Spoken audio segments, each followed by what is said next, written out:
তোমাকে আমি ভালোবেসেছিলাম, তুমিও হয়তো আমাকে ভালোবেসেছিলে, কিন্তু দেখো তুমি আমাকে ছাড়া পৃথিবীর সকল নারীকে মূল্যায়ন দিয়েছ, মর্যাদা দিয়েছ, তাদের নিজ স্থানে রেখেছ, কেবলমাত্র আমি ছাড়া।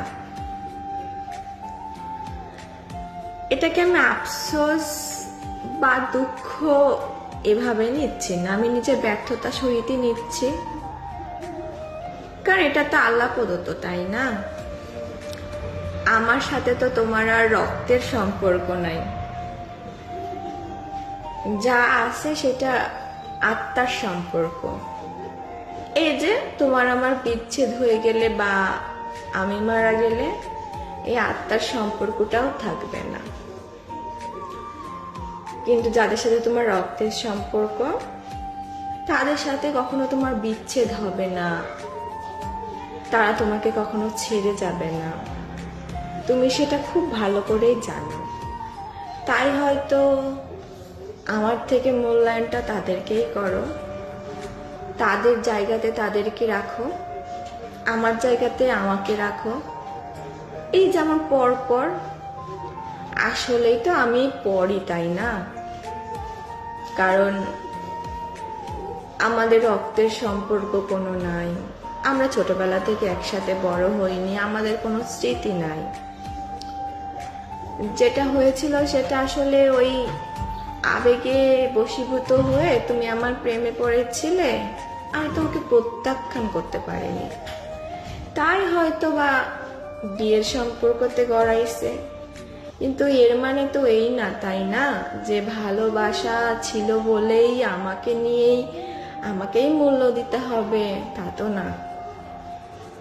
তাই আমি বোকার মতন এসব এক্সপেক্ট রেখে আজ মানসিক রোগী, সাইকোলজিক্যাল রোগী, যার ওষুধ ছাড়া এক ধাপও চলে না।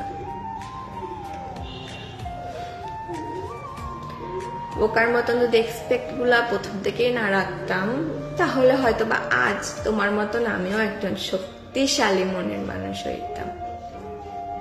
কেন জানি পারিনি, অযথা অনেক এক্সপেক্ট রাখছি, অনেক আশা রাখছি, যেটার যোগ্যতা আসলে আমার তো নাই, ঠিক না বলো? আমি পরের মেয়ে, তোমাদের সংসারে 2 দিনের অতিথি, আজ আছি কাল নাই। আমি মরে গেলে আমার জায়গা যে কেউ কখনো পূর্ণ করতে পারবে না তেমনটাও তো না। আজ আমার কিছু হলো, কালকে আমার জায়গায় এসে একজন পূর্ণ করে নেবে, কিন্তু যাদের সাথে তোমার রক্তের সম্পর্ক তাদের জায়গা তো আর কেউ কখনো এসে পূর্ণ করতে পারবে না, তাই না? তাই হয়তো আমি তোমার কখনো আপন হইতে পারিনি, তোমার উপর কোনো অধিকার খাটাইতে পারিনি। আর এই সমাজটাই তো এমন যে বিয়ে করে আনছি, সে আমার খাচ্ছে আমার পড়ছে, তার মানে আমার মতনই চলতে হবে, আমি যেভাবে চালাবো সেভাবেই চলতে হবে। তুমি তো আর সমাজের ব্যতিক্রম কিছু না, তাই তুমিও আমার সাথে তেমনটাই প্রতিফলন করার চেষ্টা করছো।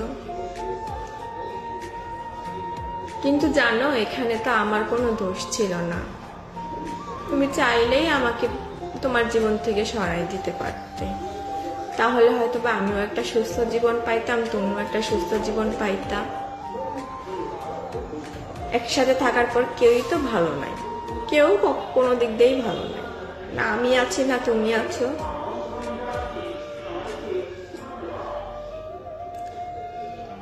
এসব আসলে না, এসবে আমার কোনো আফসোস, দুঃখ, কষ্ট কিচ্ছু নাই, যা আছে অপমানবোধ, অসম্মানবোধ, এই যে আর নিজের প্রতি ঘৃণা, আর এই যে বারবার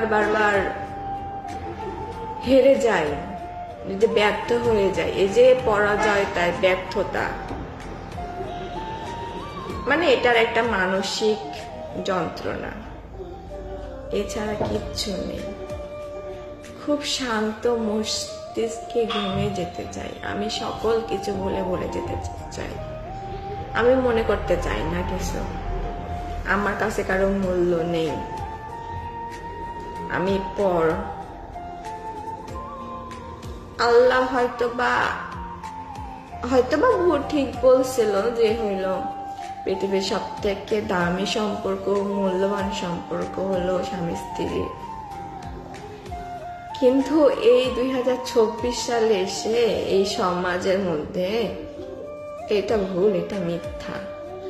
স্বামী স্ত্রীর সম্পর্ক ছাড়া সব সম্পর্কের অনেক মর্যাদা, অনেক মূল্য রয়েছে। শুধু স্বামী স্ত্রীর সম্পর্ক বলতে না, কোনো মূল্য নেই। মেনে নিয়েছি, মানতে শিখে গেছি, ভালো আছি। শুধু আমার কষ্টটা আমি নিজেকে সামলাইতে চাই। তোমাদের কথাগুলোতে যখন আমার কান্নাটা গলাতে বসে যায়, চেপে যায়, যখন আমি কান্নাটা চোখ দিয়ে বের হতে পারে না, গলাতে আটকে যায়, সে কাটাটা না বুক এবং গলাতে দুইটাতেই অনেক খোঁচা মারে। মনে হয় চোখ দিয়ে যদি অঝরে পানি পড়তো তাহলে হয়তো বা গলার আটকে যাওয়া কান্নাটা, কষ্টটা কমে যাইত। ভালো আছে, অনেক ভালো আছে। তোমার সাথে দেখা না হইলে আমি হয়তোবা পৃথিবী সম্পর্কে, রক্ত সম্পর্কে এত কিছু জানতামই না। যদি জানতাম তাহলে হয়তোবা নিজের মা বাবাকে ফেলে, নিজের রক্তের সবাইকে ফেলে তোমার হাত ধরতাম না, সত্যিই ধরতাম না। তুমি যেমন তোমার রক্তের সম্পর্কের হাতটা ধরে তুমি আমাকে ছেড়ে দিবে যে কোনো সময়ে, যে কোনো কারণ ছাড়াই। আমি তো পারি নাই। আমি যখন আমার রক্তের সম্পর্কের মূল্য দিতে পারিনি, তুমি কেন আমার মূল্য দিবে, তাই না? যা হচ্ছে আমার সাথে বেশ হচ্ছে, প্রাপ্য আমি এটার আমি প্রাপ্য।